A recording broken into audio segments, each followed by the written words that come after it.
તો આ રવિવારી જે છે એ મોરબીનું સામે કાંઠે જે વિસ્તાર છે મોરબી 2 ત્યાં નદીની નીચે આવેલી છે અને ત્યાં આ આખી જે રવિવારી છે એ ભરાય છે.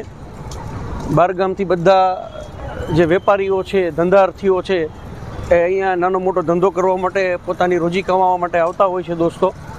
અને અહીંયા તમામ પ્રકારની જે ચીજવસ્તુ છે, કપડાથી લઈ વાસણ, પ્લાસ્ટિક, ઘણી બધી એવી વસ્તુઓ છે કે જે તમને અહીંયા ખાણીપીણી બધું જોવા મળી રહે છે દોસ્તો.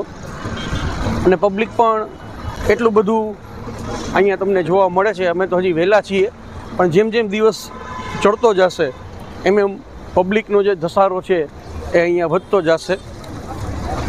તો મોરબી 2 ખાતે જે નદીનું મેદાન છે પુલની નીચે,